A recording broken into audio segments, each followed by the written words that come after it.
She didn't slam the door. She didn't cry. She didn't scream, threaten, or pack in a rage. No. She just zipped up the suitcase she bought last fall, left your favorite mug clean in the sink, and walked out of the house you built together like a ghost quietly exiting a room. You stood there stunned, not because of what she said, but because of what she didn't. There was no final argument. No big betrayal, just silence, the kind that doesn't need permission anymore, the kind that says, "You haven't been here for a long time." So I decided to leave first. But here's the part that cuts deeper. She didn't leave you. She left. The version of you that disappeared long ago. The man who stopped showing up emotionally. The man who forgot how to feel. The man who, somewhere between responsibility and survival, quietly abandoned himself. And now you're here, wondering how. She left, but maybe the real question is, when did you leave you? You didn't walk away from yourself on purpose. It wasn't some dramatic moment of surrender. There was no declaration. No whispered, "I give up." It just happened. Quietly. You got busy being who the world expected you to be, the doer, the fixer, the rock. You provided, you endured, you stayed silent because that's what men do, right? Men don't fall apart, they push through. They carry weight with a straight back and clenched jaw. They bleed on the inside, quietly. And so, you kept going. You were at every dinner, you picked up the groceries, you paid the taxes, you changed the oil and mowed the lawn. But the man inside you, the one who used to dream, laugh and feel deeply, he started fading, one skipped conversation at a time, one emotional withdrawal after another. You didn't mean to stop asking your wife how she was really doing.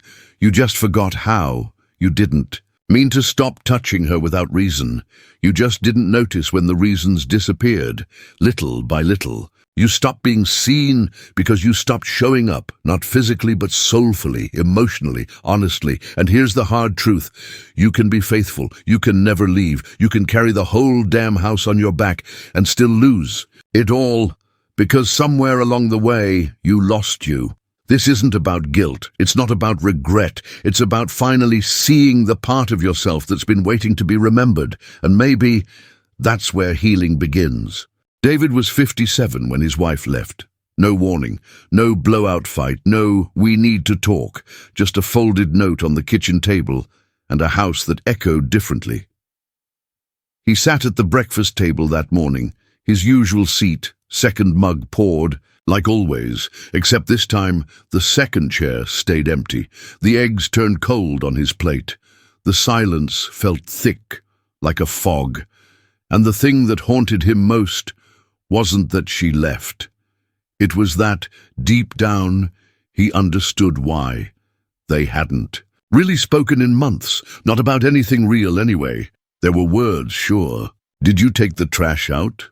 What time is Sarah's recital? Can you grab milk on the way home?" But there were no conversations, no curiosity, no check-ins, no "how are you really?" They hadn't touched in weeks, not out of anger, just habit. He couldn't even remember the last time she laughed at something he said. David used to think that meant things were stable, no yelling, no conflict, no drama. But now he saw it. They hadn't been okay for a very long time. They'd just gotten good at pretending. And David, he was proud of being a good husband. He never cheated. He came home every night. He kept the lawn trimmed and the bills paid. He thought that was love. But love is not maintenance. It's not routine. It's not just showing up with your body and leaving your soul at the door. His wife had tried in her own quiet ways. She used to ask, "Do you ever miss how we used to be?" He'd shrug and say, "We're just older now." She used to touch his arm when she passed by, a silent bid for closeness. He'd smile, maybe pat her hand, then go back to the news. She used to cry during movies.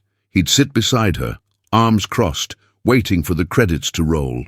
Little by little, she stopped trying, and little by little he didn't notice, until one day she was gone, and all he could do was stare at that second cup of coffee, the one she used to drink slowly while talking about her dreams.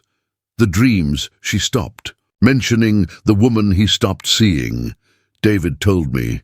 I kept asking myself, how could she leave after all these years? And then it hit me. She didn't leave after all these years. She left after years of being alone next to me. That's the kind of loneliness no one talks about. Being in the same room, in the same house, and feeling like no one sees you. But maybe worse, realizing that you stopped seeing them too. David didn't lose his wife in a moment. He lost her slowly, through silence, through habit, through unspoken pain, and by the time she left, he had already lost himself. There's a kind of disappearance that doesn't make a sound. No suitcase, no slammed door, just a slow, silent exit from within. It's when a man is still there, in the room, in the marriage, in the family photo, but emotionally, he's gone. John Gottman, one of the most respected relationship psychologists in the world, calls this emotional withdrawal, one of the greatest threats to love. Not cheating, not yelling, not even financial stress, but turning away. In Gottman's research, it's not the big arguments that end relationships. It's the moments when one partner makes a small emotional bid, a glance, a question, a touch, and the other person turns away, or worse, doesn't notice at all. That's what happened to David, and maybe said to you too. Because here's what many men over 50 were never taught. Love isn't just presence. It's attunement. It's noticing the little sigh in her voice, the way she goes. Quiet at dinner, the shift in her eyes when you ask, "How was your day?" And she says, "Fine." We were raised to fix problems, not to feel them. We were trained to respond to crisis, but not to emotion. So when she cried, we froze. When she opened up, we offered advice. When she needed connection, we gave solutions. But she didn't want solutions. She wanted you. Your attention, your softness, your presence, not just in body, but in spirit. And here's the irony. Most men think being silent, staying calm, not making things worse, is helping. But silence, over time, becomes the worst thing you can offer, because silence isn't neutral. Silence is a message. It says, "I don't know how to meet you here. I'm uncomfortable with your feelings. Please don't need anything from me right now." And after enough of those moments, she stops asking, she stops reaching, she stops believing you can meet her at all. That's when the erosion begins. Not overnight, but quietly, like water against stone. Until one day, there's nothing left to hold on to, and here's the deeper truth. You didn't vanish because you stopped loving her. You vanished because no one ever showed you how to stay with emotion, how to sit in discomfort, how to hold her pain without fixing it, how to say, "I don't know what to say, but I'm here." That's presence, that's intimacy, that's what she was longing for, and that's what you can still learn, because disappearing doesn't have to be permanent, not if you're willing. To come back, not just to her, but to you. It took David months to admit it. At first he clung to the surface reasons. She never said anything. She seemed fine. I thought we were just going through a phase. But healing doesn't begin with blame. It begins with courage. And one night, sitting alone in the garage with a beer in his hand and a silence louder than any fight, David finally said it out loud. "I left first. Not physically, not with another woman, not with betrayal, but quietly, subtly, emotionally. He left when he stopped asking her about her day, really asking. He left when he chose the comfort of routine over the risk of vulnerability. He left every time he shut down instead of opening up. Every time he nodded but didn't listen. Every time he said, "I'm fine," when he wasn't, and maybe you did too. Maybe you thought you were being strong. Maybe you believed being steady meant staying silent. Maybe no one ever taught you how to show up with your feelings instead of hiding behind function. But here's the truth that hit David like a freight train. You can abandon someone while sitting right next to them, and you can abandon yourself long before anyone else walks away. That realization broke something open in him, not in a dramatic way. There were No fireworks, no tears streaming down his face, just a stillness, a reckoning, a moment of clarity he couldn't unsee. He started journaling, not because it was his thing, but because he didn't know how else to speak to the part of himself that had gone quiet. He began asking real questions. When did I stop? Feeling? Why does vulnerability scare me? What have I been running from all these years? And slowly the numbness began to thaw. He reached out to his son, not to talk about sports or work, but to say, I miss knowing you. He stood in front of the mirror one morning and didn't look away, didn't judge, didn't flinch. He just looked. And for the first time in a long time, he saw himself. Not the man others needed him to be, not the role he played, but the boy he used. To be curious, sensitive, full of wonder, still there, buried under years of armor. That was the turning point. Not some grand gesture, just a choice to stop abandoning himself, to come home.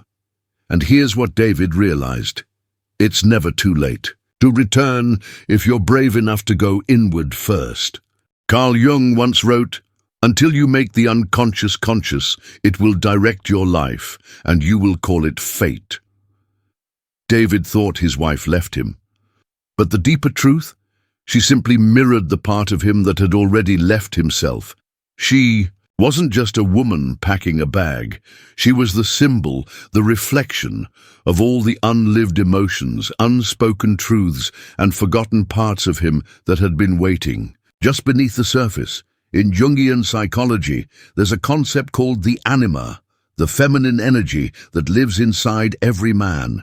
It's not about gender, it's about soul. The anima is intuition, it's emotion, it's tenderness, creativity, and longing.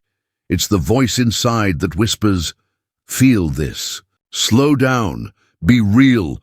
But for many men, especially those raised to be strong, stoic, and self-reliant, that voice gets buried early because we're taught to fear softness, to avoid vulnerability, to distrust anything we can't solve, fix or control, and so the anima becomes a shadow, pushed aside, silenced, until she returns. Projected onto the women in our lives, you think you're in love with her, but often you're in love with the part of yourself she awakens. You chase her because she feels like home.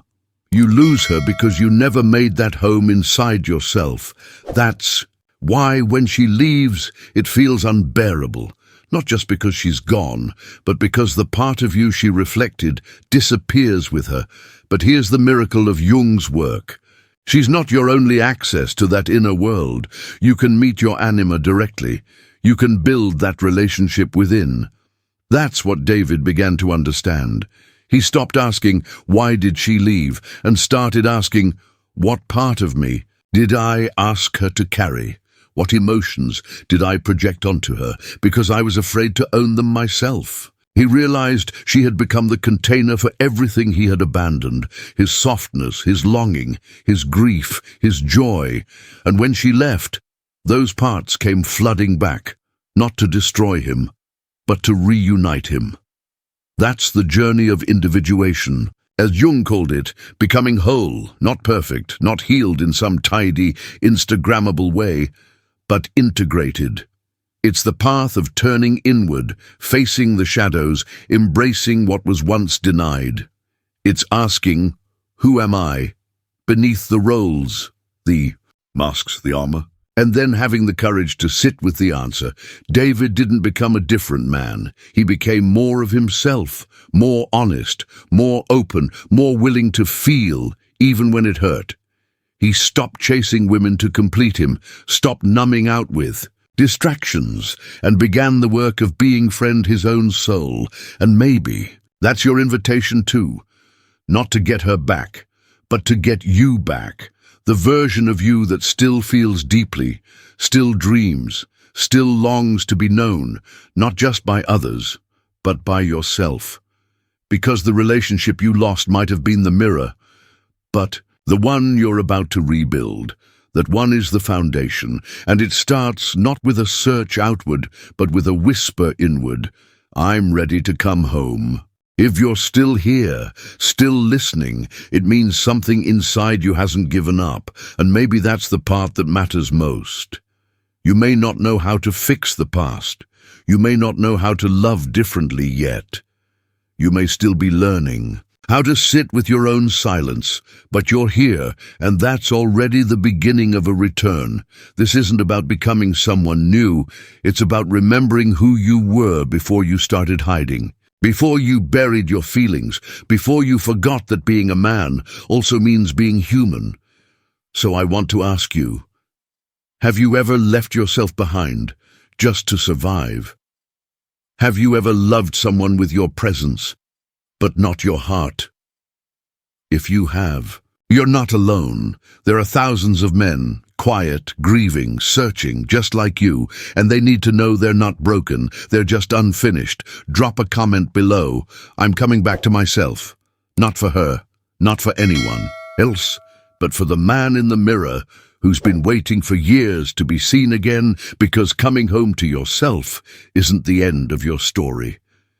It's where the real one finally begins.